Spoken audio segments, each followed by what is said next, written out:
আর এবার ইডির নজরে সুপ্রিমো গ্রেপ্তার হতে পারেন মুখ্যমন্ত্রী।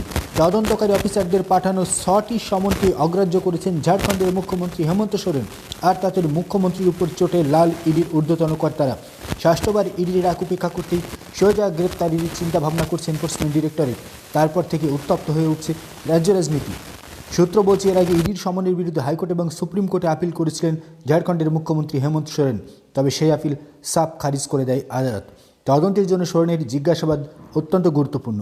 খনি জমি কেলেঙ্কারি থেকে একাধিক মামলায় দুর্নীতি ও অর্থ পাচারের অভিযোগ রয়েছে হেমন্ত সোরেনের বিরুদ্ধে।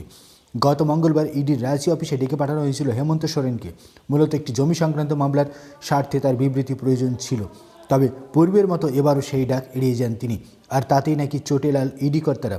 রাজনৈতিক কারবারিদের মতে এইভাবে ধারাবাহিক প্রত্যাখ্যান তাকে ইডি হেফাজতের কাছাকাছি নিয়ে যাচ্ছে।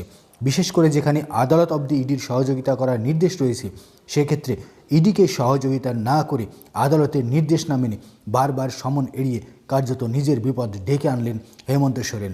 যেহেতু আদালতের নির্দেশ রয়েছে, তাই ইডি সমন পাঠিয়েছে। আদালতের নির্দেশও অগ্রাহ্য করেছেন মুখ্যমন্ত্রী হেমন্ত সোরেন। তাই তাকে এবার সরাসরি গ্রেপ্তার করতে কোনো বাধা থাকছে না এনফোর্সমেন্ট ডিরেক্টরেটের। আইনজীবীদের মত তেমনটাই।